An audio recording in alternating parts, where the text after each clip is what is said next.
Hello students, BSc part 2 physical chemistry thermodynamics 1 में आज हम देखेंगे आइसोथर्मल एक्सपांशन। लास्ट टाइम पे हमने आपको बताया था कि कार्नो इंजन में 4 प्रकार के उत्क्रमणीय प्रक्रम होते हैं, जिसमें से पहला है आइसोथर्मल एक्सपांशन।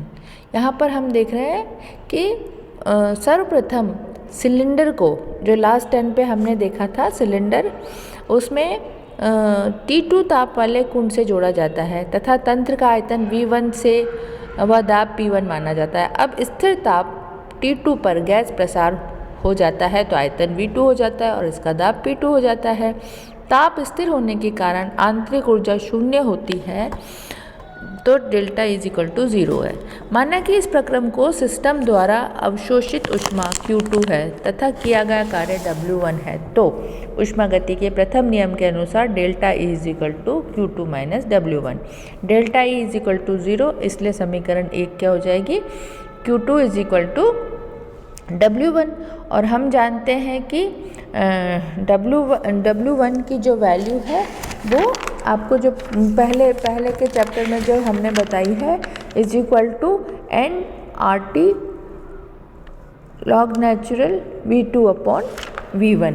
तो यहाँ पर आपके W1 Q2 is equal to W1 is equal to RT2 log natural V2 upon V1। तो ये हमारी समीकरण है आइसोथर्मल एक्सपांशन की, जब ताप समान हो। दूसरा है एडियाबेटिक एक्सपांशन। एडियाबेटिक पोजीशन में एक सिलेंडर में ऊष्मा कुंड को पृथक कर अचालक में इस तरह लगाया जाता है कि तंत्र न तो निकाय ऊष्मा त्याग सकेगा और न ही ग्रहण कर सकेगा। इस स्थिति में गैस का प्रसार होने पर आयतन जो है वो V3, दाब P3, ताप T2 से घटकर T1 हो जाता है और Q2 इज इक्वल टू 0 होता है। तो वापस अपन प्रथम नियम के अनुसार delta is equal to Q minus W, Q is equal to 0, तो delta is equal to minus W2 हो जाएगा। यहाँ पर निकाय द्वारा किया गया कार्य W2 है। अब CV is equal to delta E upon delta T होता है, तो delta E is equal to CV delta T हो गया। तो यहाँ पर अपन CV डेल्टा T मतलब CV T2 minus T1, T1 minus T2, और CV is equal to T1 minus T2 बराबर माइनस W1 माइनस W। तो माइनस W2 यहाँ पर हम रखते हैं, minus W2 is equal to minus CV T2 minus T1, तो W2 is equal to CV T2 minus T1। तो हमने रुद्रोष्म प्रकरण के लिए W का मान इससे गणना कर सकते हैं। तीसरा हम केस देखते हैं समतापीय कंप्रेशन, आइसोथर्मल कंप्रेशन। अब सिलेंडर को रुद्रोष्म स्थिति में पृथक कर कम ताप T1 वाले कुंड से जोड़ने पर स्थिर ताप पर गैस का आयतन V3 से घटाकर V4 हो जाता है और दाब P4 हो जाता है, इसलिए डेल्टा इज इक्वल टू 0। यहाँ इस प्रक्रम में ताप T1 पर सराउंडिंग को दी हुई ऊष्मा Q1 है तथा WT निकाय पर दिया गया कार्य प्रथम नियम से delta is equal to minus Q1 minus W3। हम जानते हैं कि डेल्टा इज इक्वल टू 0, तो Q1 is equal to W3। अब यहाँ पर हमने RT log natural V4 upon V3 कर दिया। तो ये इस केस में W3 का जो मान है, इस केस में किया गया कार्य RT log natural V4 upon V3 होगा। और चौथा जो है एडियाबेटिक कंप्रेशन, उसमें हम देखते हैं कि जब अंतिम पद में सिलेंडर को ऊष्मा कुंड से पृथक कर पुनः अचालक से जोड़कर रुद्रोष्म स्थिति प्राप्त की जाती है, जिस कारण तंत्र पर कार्य W4 तथा मूल आयतन V1, दाब P1 और रुद्रोष्म स्थिति में Q इज इक्वल टू 0 होने पर प्रथम नियम से delta E is equal to Q minus W4, तो Q इज इक्वल टू 0 हो जाएगा। तो W4 is equal to CV T2 minus T1, तो W is equal to CV T2 minus T1। अब पूरे चक्र की कुल ऊर्जा W is equal to W1 W2 plus W3 plus W4। अब हमने हर जगह से W1 का मान रखने पर R T2 log natural V2 upon V1 plus W2 का मान CV T2 minus plus W3 का मान RT log natural V4 upon V3 और W4 का मान minus CV T2 minus T1। ये सारे मान रखने पर हमको कुल ऊर्जा प्राप्त होती है। तो RT2 log natural V1 upon V2 upon V1 plus RT 1 log natural V3/V4 कर दियाते हैं और CV जो है इससे ये कैंसिल हो जाएगा प्लस माइनस। तो आदर्श गैस के लिए T2 V2 y-1 T1 V3 y-1। तो रुद्रोष्म प्रसार T2 V2 y-1 T1 T4 y-1। तो T2/T1 is equal to V3/V2 y-1। और रुद्रोष्म संपीड़न के लिए, ये तो प्रसार के लिए हो गया, संपीड़न के लिए T1/T2 is equal to T1/T2 V1/V4 y-1। समीकरण 4 और 5 जो है इनको आपस में मिला देते हैं अपन। तो V3/V2 is equal to V4/V1। तो V3/V4 is equal to V2/V1। इस समीकरण का मान समीकरण 3 में रखने पर, इस वाली समीकरण में रखने पर, तो वापस यहाँ पर हम V2/V1 का मान रख लेते हैं V3/V4। तो यहाँ पर हमने वापस इसका मान V3/V4 रख दिया। तो ये आ गया हमारा W is equal to R T2 minus T1 log natural V2/V1। तो V2/V1 is equal to V3/V4 है, तो दोनों का मान सेम है। तो तंत्र द्वारा किया गया कार्य उच्च ताप T2 अवशोषित ऊष्मा Q2 से निम्न प्रकार से व्यक्त किया जा सकता है। तो W is equal to R T2 minus T1 log natural V2/V1। हम जानते हैं कि Q is equal to RT log natural V2/V1 है। तो समीकरण 6 और 7 से हमको, जो हमने यहाँ पे समीकरण देखी है 7 और 6, इनसे हम निकालते हैं W/Q2 is equal to T2 minus T1/T2। यहाँ का ये लॉग न ये इससे कैंसिल हो जाएगा। तो W is equal to Q2 उधर चला जाएगा, T2 माइनस T1/T2। यह कार्नो चक्र का समीकरण है।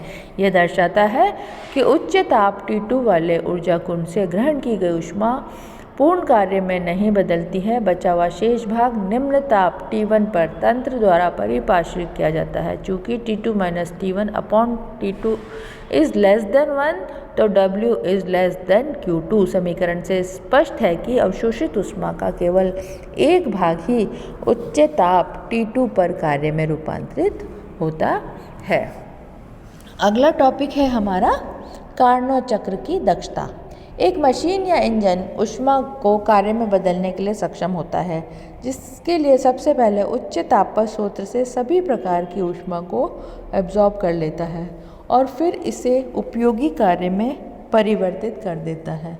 अतः किसी इंजन द्वारा अवशोषित की गई ऊष्मा का वह भाग जो कार्य में परिवर्तित हो जाता है इंजन की दक्षता कहलाता है। इसे ईटा से व्यक्त करते हैं। तो eta is equal to W/Q2। तो W क्या है? T2 minus T1/T2।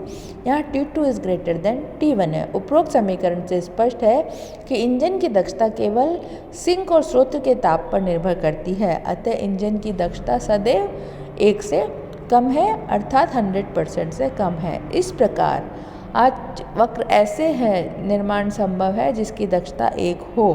किसी निकाय द्वारा अवशोषित ऊष्मा Q is equal to Q2 minus Q1। तो ऊष्मागतिकी के प्रथम नियम के अनुसार W is equal to Q2 minus Q1। समीकरण 1 तथा 2 को सम्मिलित करने पर Q2 minus Q1/Q2 is equal to T2 minus T1/T2 और eta is equal to Q2 minus Q1/Q2 is equal to T2 minus T1/T2। तो ये कार्नो की चक्र की दक्षता को समझाने वाला समीकरण हुआ। अब हम देखते हैं कार्नो प्रक्रम, कार्नो प्रमेय। कार्नो ने ऊष्मागति के द्वितीय नियम की मुख्य प्रमेय बताया जो निम्न प्रकार से है। सभी प्रक्रम उत्क्रमणीय होते हैं जिसके फलस्वरूप मैक्सिमम वर्क प्राप्त होता है, परंतु वास्तविक इंजन के अनुत्क्रमणीयता पाई जाती है, जिसके परिणाम स्वरूप दक्षता उनका आउटपुट हमेशा 1 से कम ही होता है। अतः उत्क्रमणीय इंजन की दक्षता अनुत्क्रमणीय से अधिक होती है। यह कार्नो का प्रथम प्रमेय है। 2 समान तथा नियम तापों के मध्य कार्यरत सभी उत्क्रमणीय ऊष्मा इंजन की दक्षता समान होती है। ये कार्नो का द्वितीय प्रमेय है। प्रमाण इस प्रमेय को सिद्ध करने हेतु माना कि दो उत्क्रमणीय इंजन ए और बी जो कि एक ही स्रोत के और तापों के बीच कार्य कर रहे हैं तथा इन दोनों की दक्षताएं भी भिन्न भिन्न है। माना कि इंजन ए स्रोत से T2 ताप पर Q2 ऊष्मा की मात्रा ग्रहण करता है और इस Q2 ऊष्मा की कुछ मात्रा कार्य W में परिवर्तित हो जाती है तथा शेष बची हुई ऊष्मा Q2 माइनस W ताप T1 पर सिंक हो जाती है। माना कि Q2 minus W is equal to Q1 है। इस प्रकार माना इंजन बी पर ताप T2 पर ऊष्मा की Q2 मात्रा का ग्रहण करके एक भाग को W1 कार्य में परिवर्तित कर देता है तथा शेष बची हुई संख्या Q2 माइनस W1 को ताप T2 पर सिंक हो चली जाती है। माना Q2 minus W is equal to Q1 dash Q1 है। यदि इंजन बी की दक्षता ए की तुलना में कम है, जैसे eta B minus eta is less than eta A, तो W का मान W से कम और Q2 का मात्रा Q1 से अधिक हो जाएगी।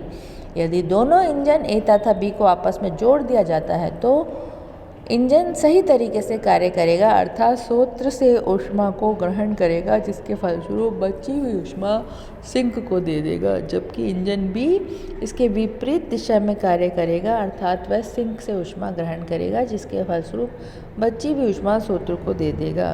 परंपरानुसार अवशोषित हुई ऊष्मा को धनात्मक तथा दी गई ऊष्मा को ऋणात्मक माना जाता है और निकाय द्वारा किया गया कार्य धनात्मक और निकाय पर किया गया कार्य नेगेटिव माना जाता है। अतः प्रत्येक चक्र पूर्ण होने के बाद दोनों उत्क्रमणीय इंजन को अपनी प्रारंभिक अवस्था में लाने पर कोई बाह्य परिवर्तन नहीं होने पर ऊष्मा एवं कार्य में हुए कुल परिवर्तन को निम्न प्रकार से व्यक्त किया जाता है। इंजन ए T2 पर ऊष्मा का परिवर्तन Q2, इंजन बी T2 पर ऊष्मा का परिवर्तन माइनस Q2, दिए गए कार्य की मात्रा W, दिए गए कार्य की मात्रा W डैश। T2 पर ऊर्जा का परिवर्तन C को दी गई ऊर्जा माइनस Q1 सिंक ताप T1 ताप पर सिंक से अवशोषित Q डैश 1 ऊष्मा परिवर्तन Q dash 1 minus Q is equal to W minus W dash. चूँकि Q1 is equal to Q2 minus W है तो Q1 dash is equal to Q2 minus W dash.